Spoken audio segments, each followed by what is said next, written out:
Hello. Welcome to our third lecture. और आज के लेक्चर में हम देखेंगे कि वेरिएबल क्या है और वेरिएबल्स को कैसे यूज़ करते हैं। तो सबसे पहले हम एक प्रोजेक्ट क्रिएट कर लेते हैं, बल्कि जो लास्ट प्रोजेक्ट था हम उसी को यूज़ कर लेते हैं। तो ये हमारा लास्ट प्रोजेक्ट था। जो चीज़ें हमें नहीं चाहिए वो हम डिलीट कर देते हैं। थोड़ा सा जूम कर लेते हैं। और आज का जो हमारा प्राइमरी क्वेश्चन है वो ये है जी, व्हाट इज़ वेरिएबल, कि वेरिएबल क्या है।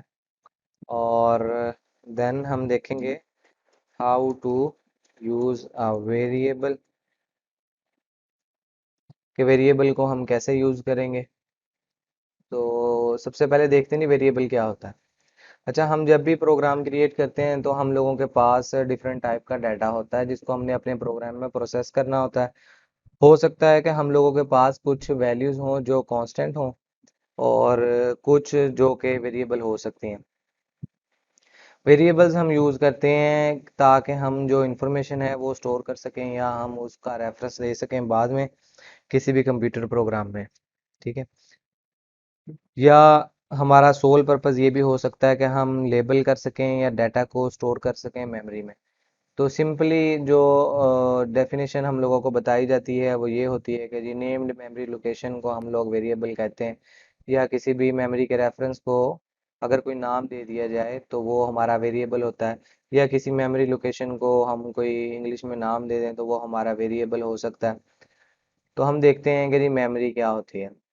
तो मेमोरी एक्चुअल में हम जितना भी काम करते हैं वो सारा का सारा काम हम वोलेटाइल मेमोरी में कर रहे होते हैं जिसे हम रैम कहते हैं। अनटिल अनलेस हम फाइल हैंडलिंग के साथ काम ना कर रहे हो या डेटाबेस के साथ काम ना कर रहे हो। जो नॉर्मल प्रोग्राम्स हैं वो सारे वोलेटाइल मेमोरी में चलते हैं। और मेमोरी के अंदर भी हम लोगों के पास तीन सेक्शंस होते हैं। हम जो प्रोग्राम लिखते हैं वो हमारा कोड सेक्शन होता है, जिसको रैम को हम जब डिवाइड करते हैं थ्री सेक्शंस में तो ये जो मैंने प्रोग्राम लिखा है ये मेरा कोड सेक्शन में जाता है। और वेरिएबल्स को जो हम मेमोरी असाइन करवाते हैं वो हमारी स्टैक में से जाती है। और देन जो हमारे डायनामिक वेरिएबल्स होते हैं जैसे हमारी एरेज होती हैं या पॉइंटर्स होते हैं या इस तरह की जो चीज़ें होती हैं उनको हम हीप में से मेमोरी असाइन करवाते हैं।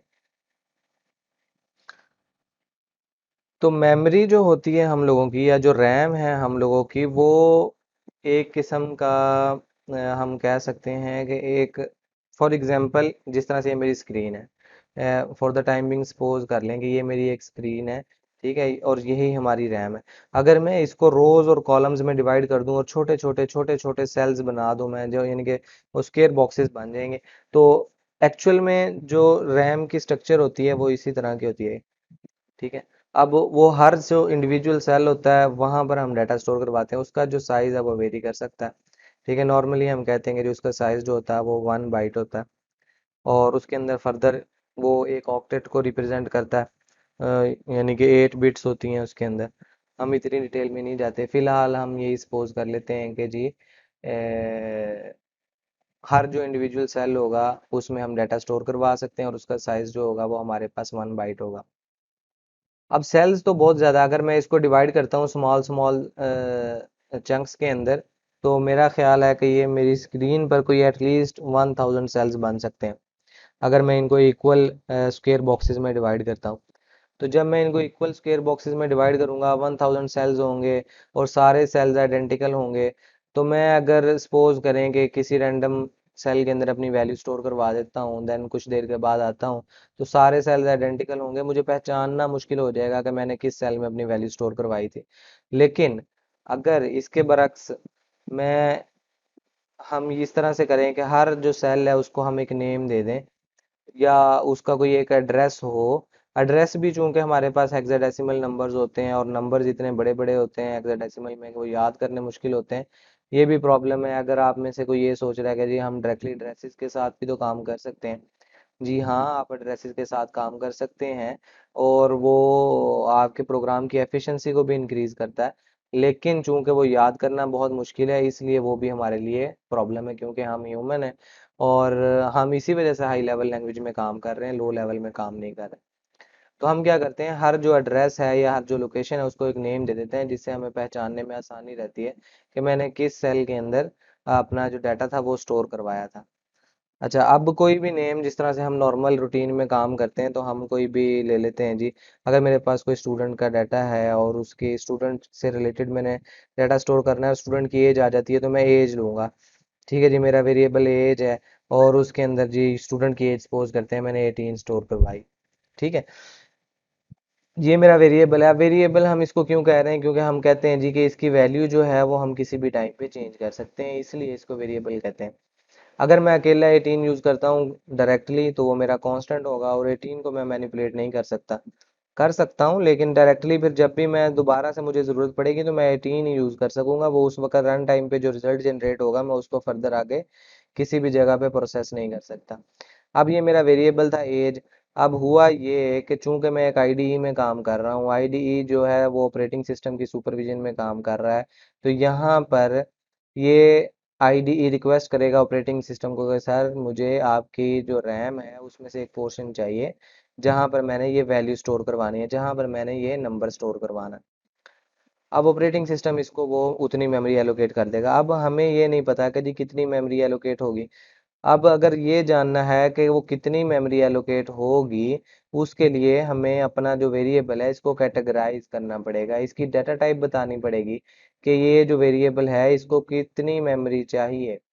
ठीक है, और ये किस टाइप का डाटा स्टोर करेगा। चूंकि यहाँ पे मैं होल नंबर स्टोर करवा रहा हूँ, तो ये जो मेरा वेरिएबल होगा इसकी टाइप, चूंकि ये 18 मेरे पास एक इंटीजर है, तो इसकी जो टाइप होगी वो इंटीजर होगी। ठीक है, इंटीजर की शॉर्ट फॉर्म हम इंट यूज करते हैं यहाँ पे, चूंकि हम सी प्लस प्लस में काम कर रहे हैं। जावा में भी काम करेंगे तो वो इंट ही रहेगी।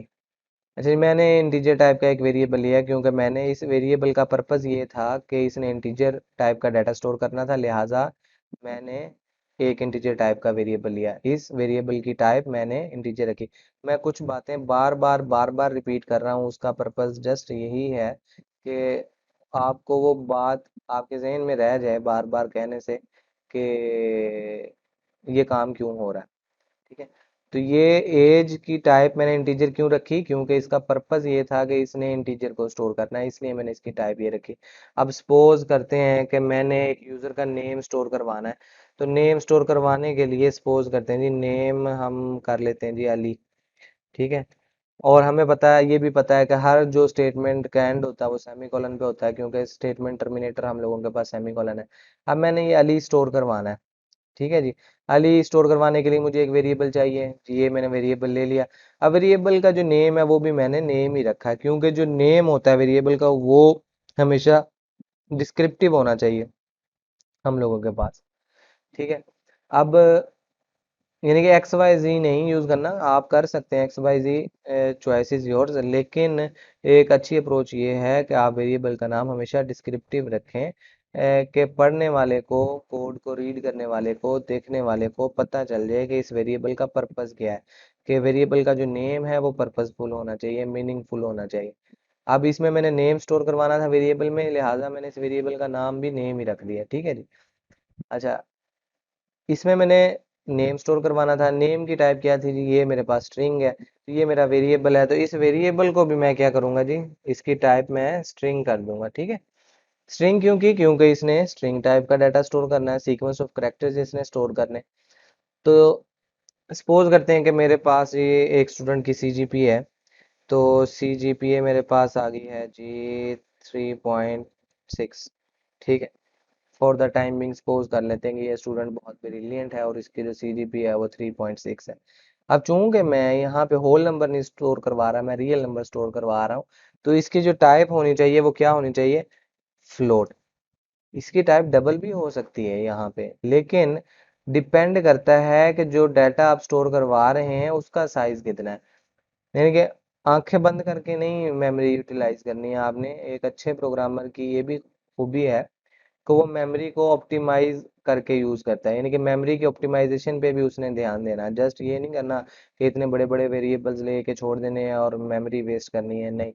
आपने उतनी ही मेमोरी कंज्यूम करनी है जितनी आपको ज़रूरत है। मैंने 3.6 स्टोर करवाना था, जो कि एक छोटा सा नंबर है, और मैं उसको 4 बाइट का एक वेरिएबल लेके फ्लोट उसके अंदर मैं स्टोर करवा लूंगा। ये वेरिएबल का साइज इनफ है मेरे पास।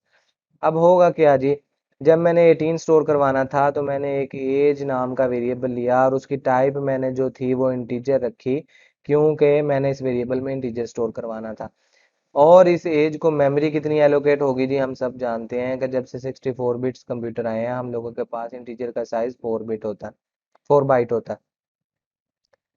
अच्छा जी, अब 4 बाइट इसका साइज है तो ये जो हमारा आईडी होगा ये रिक्वेस्ट करेगा ऑपरेटिंग सिस्टम को कि सर मुझे 4 बाइट की मेमोरी चाहिए। तो वो जितनी भी मेमोरी हमारे पास स्टैक में पड़ी होगी उसमें से 4 बाइट का एक चंक जो है वो रिजर्व करवा देगा हमारे पास, और उसका जो एड्रेस है वो इस एज के अंदर स्टोर करवा देगा।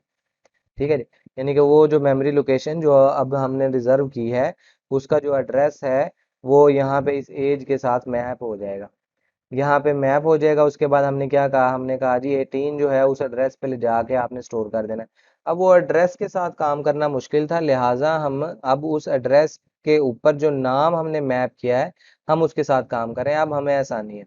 ठीक है, उसके बाद इसी तरह से मुझे नाम का एक वेरिएबल था, नेम का वेरिएबल था जिसमें मैंने अली स्टोर करवाना था।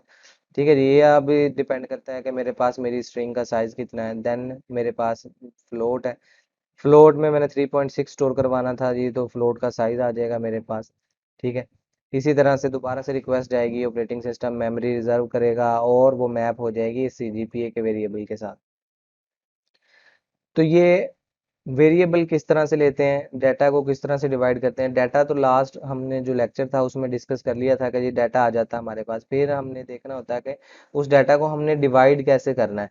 डाटा को डिवाइड इस तरह से करना है जी, अब मुझे पता चल जाएगा जब मैं पूरा सिनेरियो पढ़ूंगा। मेरे पास एक स्टूडेंट आएगा, उसका एक नेम होगा, उसकी सीजीपी होगी, उसकी एज होगी, ये तीन चीजें मैंने स्टोर करनी है। एग्जाम्पल के तौर पे हम अभी यही ले लेते हैं, मैंने जी ये तीन चीजें स्टोर करनी है उस स्टूडेंट की। तो मैं देखूंगा जो एज होती है जी उसकी टाइप क्या होती है, तो उसके लिए मुझे किस टाइप का वेरिएबल लेना पड़ता है। स्ट्रिंग जो नेम जो होता है उसके लिए मुझे किस टाइप का वेरिएबल लेना पड़ेगा। सीजीपीए जो आती है मेरे पास, क्या वो रियल नंबर होता है या होल नंबर होता है, तो मुझे उसके लिए कौन सी डाटा टाइप चूज करनी पड़ेगी। तो मैं इन वेरिएबल्स को डाटा टाइप भी असाइन करवा दूंगा। ठीक है जी, ये तो था जी कि हम वेरिएबल्स किस तरह से लेते हैं। ठीक है, वेरिएबल क्या होता है ये हम पहले देख चुके हैं, लेकिन दोबारा से हम इसको रिवाइज कर लेते हैं जी।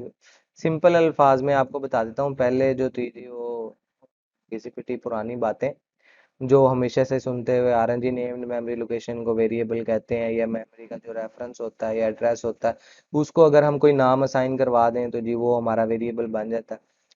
सिंपल आपने ये याद रखना है जी, variable is just like a bowl, के एक बाउल होता है हमारे पास जिसमें हम कोई भी चीज डाल सकते हैं। जैसे कोई गिलास होता है, कोई भी कंटेनर की बात कर रहे हैं हम उसको वेरिएबल कह सकते हैं। ठीक है, प्रोग्रामिंग की लैंग्वेज में सपोज का आपने यही देखना है कि कोई भी कंटेनर वेरिएबल क्या है, वो हमारा एक कंटेनर है।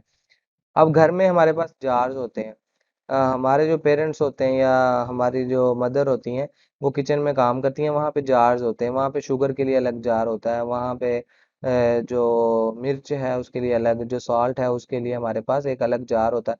कभी इस तरह से नहीं हुआ कि हमारी मदर ने जो शुगर वाला जार है और जो पेपर वाला जार है उन दोनों के कंटेंट्स को मिक्स कर दिया हो या शुगर की जगह पे सॉल्ट डाल दिया हो। ठीक है, हर चीज के लिए हर पर्पज के लिए एक अलग जार है। इसी तरह से प्रोग्रामिंग में भी हम यही करते हैं कि जिस टाइप का डाटा है उसी टाइप का वेरिएबल हमने लेना है। ठीक है, तो हर जार का साइज भी फिक्स होता है, इसीलिए हमारे पास जो हर डाटा टाइप है उसका साइज भी फिक्स होता है हम लोगों के पास। यानी कि डिफरेंट रिक्वायरमेंट्स के मुताबिक हम लोग डिफरेंट डाटा टाइप चूज करते हैं, क्योंकि जो डाटा है उसके साइज के अकॉर्डिंग ही, उसके साइज के अकॉर्डिंग और उसके टाइप के अकॉर्डिंग ही हम लोगों ने डाटा टाइप चूज करनी होती है। तो ये थे जी सिंपल से अल्फाज में वेरिएबल का मतलब।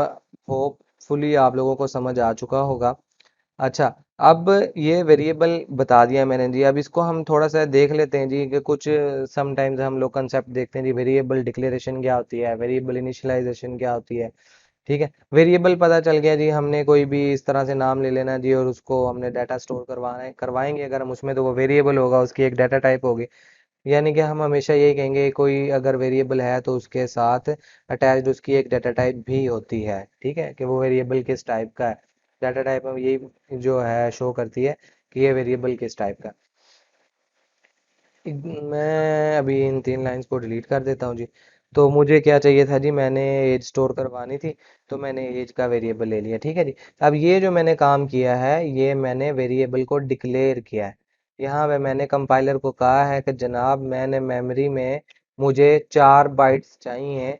ठीक है जी। वो 4 बाइट्स में मैंने इंटीजर का कोई नंबर स्टोर करवाना है, और जो आपने मेरे लिए 4 बाइट्स रिजर्व करनी है, उसका जो एड्रेस है उसको मैप करवा दें इस एज के साथ। ये जो नेम मैं आपको दे रहा हूँ वेरिएबल का, इसके साथ मैप करवा दें। तो वो आपका जो कंपाइलर होगा वो वहाँ पे आपके ऑपरेटिंग सिस्टम से रिक्वेस्ट करके जो मेमोरी रिजर्व होगी उसका जो एड्रेस मिलेगा उसको मैप करवा देगा इसके साथ। तो ये वाली चीज़ क्या कहलाती है जी, वेरिएबल डिक्लेरेशन। ठीक है जी, स्पेलिंग की मिस्टेक हो सकती है। देन जो नेक्स्ट चीज़ है जिसके बारे में हम बात करते हैं वो होती है जी वेरिएबल की इनिशियलाइजेशन। अब इस एज में अगर मैंने कोई वैल्यू स्टोर करवानी है, मैं बार बार 18 ही स्टोर करवा रहा हूँ, ये स्टूडेंट 18 ईयर्स का ही है, तो यहाँ पे मैंने इसके अंदर वैल्यू स्टोर करवा दिया। अब ये 18 जो है उस मेमोरी लोकेशन पे जाके स्टोर हो गया जो मैंने रिजर्व करवाई थी 4 बाइट की। ये चीज़ मैटर नहीं करती कि क्या मैंने वो जो 4 बाइट का चंक मैंने रिजर्व करवाया था, क्या मैं उस पूरे को यूज़ कर रहा हूँ या नहीं कर रहा। ठीक है। अगर मैं उसको आधे को कर रहा हूँ, या मैं उसको उसका क्या कहते हैं जी 75% यूज़ कर रहा हूँ, या 50% यूज़ कर रहा हूँ, या 25% यूज़ कर रहा हूँ, ये मैटर नहीं करती। मेरे पास अब उसका 100% है, मैं चाहे उसको 0% यूज़ करूँ, मैं चाहे उसको 100% यूज़ करूँ, ये मेरे पास मैटर नहीं करता। मैंने जी 18 स्टोर करवा दिया उस लोकेशन पे। अब 18 चला गया। अब नेक्स्ट टाइम जब भी मैंने उस 18 की मुझे ज़रूरत पड़ेगी तो मैं सिंपली क्या करूँगा जी, मैं यहाँ पे एज लिख दूंगा जी। और ये एज क्या करेगा, ये एज चूंकि मैप हुआ हुआ उस एड्रेस के साथ, तो ये खुद को ट्रांसलेट करेगा उस एड्रेस में। जैसे ही ये ट्रांसलेट करेगा खुद को उस एड्रेस में, तो हमारा जो कंपाइलर होगा वो उस एड्रेस पे जाएगा। उस एड्रेस पे यानी कि जो मेमोरी सेल था वहां पे उसके अंदर जो चीज़ पड़ी होगी उसको यहाँ पे ला के प्रिंट करवा देगा। ठीक है जी। अच्छा, ये वाली चीज़ जो अभी हमने यहाँ पे की इसको हम कहते हैं जी वेरिएबल इनिशियलाइजेशन। ठीक है। और ये चीज़ कहलाती है वेरिएबल डिक्लेरेशन। एक और काम जी, हम वेरिएबल डिक्लेरेशन और initialization at the same time भी कर सकते हैं। जैसे हम कर रहे थे जी फ्लोट। CGPA है जी बच्चे की 3.6, या इस दफ़ा हम 7 ले लेते हैं जी। ठीक है। तो ये मैंने इसकी डिक्लेरेशन और इनिशियलाइजेशन सिंगल लाइन में कर दी है। ये वाला जो पोर्शन है इतना, ये मेरे पास कहलाता है डिक्लेरेशन। और ये जो रिमेनिंग, ये जो मैं अब हाईलाइट कर रहा हूँ इसको कहते हैं हम इनिशियलाइजेशन। तो इस तरह से हम डिक्लेरेशन और initialization at the same time भी कर सकते हैं। ठीक है। अब यहाँ पर मैंने क्या किया जी, मैंने एज की वैल्यू को प्रिंट करवाना था, तो यहाँ पे जस्ट मैंने उस वेरिएबल का नाम लिखा, ये खुद को ट्रांसलेट कर लेगा एड्रेस में, और एड्रेस से हम पहुंच जाएंगे उस एड्रेस पे, और वहाँ पे उस एड्रेस पे जो कंटेंट पड़ा होगा उसको हम यहाँ पे ला के प्रिंट करवा देंगे। अगर मैं इस एड्रेस के साथ, सॉरी, इस वैल्यू के साथ कुछ और भी प्रिंट करवाना चाहता हूँ, लाइक मैं कोई टेक्स्ट प्रिंट करवाना चाहता हूँ यहाँ पे, वैल्यू ऑफ एजेस, मैं ये साथ टेक्स्ट प्रिंट करवाना चाहता हूँ, तो मुझे क्या करना पड़ेगा, मुझे साथ ये इंसर्शन ऑपरेटर एक्स्ट्रा लगाना पड़ेगा। ठीक है। सबसे पहले क्या है जी, ये मेरी कंसोल आउटपुट की स्टेटमेंट है, ये मैं कमांड दे रहा हूँ, साथ में इंसर्शन ऑपरेटर यूज कर रहा हूँ। ये इंसर्शन ऑपरेटर मैंने इस स्ट्रिंग के लिए यूज किया। ठीक है। देन उसके बाद मुझे वैल्यू चाहिए थी एज की, तो उस एज के लिए मुझे फिर से एक इंसर्शन ऑपरेटर यूज करना पड़ा। और एज के बाद जब नेक्स्ट मैंने लाइन को एंड करवाना था, तो मैंने एंड लाइन का मैनिपुलेटर ऑपरेटर यूज किया, और उसके लिए फिर से मुझे एक इंसर्शन ऑपरेटर यूज करना पड़ा। यानी कि जितनी चीजें मैंने इस्तेमाल करनी है उतने मुझे ऑपरेटर लगाने पड़ेंगे साथ स्ट्रीम में, उतनी बार इंसर्शन के लिए मैं ऑपरेटर यूज करूंगा। और ये जो कंसेप्ट है, इस कंसेप्ट को हम कहते हैं कैस्केडिंग। कैस्केडिंग, इसको आपने याद रखना है कि ये जो कंसेप्ट है इसको हम कहते हैं जी कैस्केडिंग। एक लाइन में मैं मल्टीपल टास्क परफॉर्म कर रहा हूँ, तो इसको हम कैस्केडिंग कहते हैं। तो ये था जी हमारा आज का लेक्चर। ऑलरेडी काफ़ी लेंथी हो चुका है, तो इस लेक्चर को यहीं पे ख़त्म करते हैं। मिलते हैं नेक्स्ट लेक्चर में। Till then, good bye.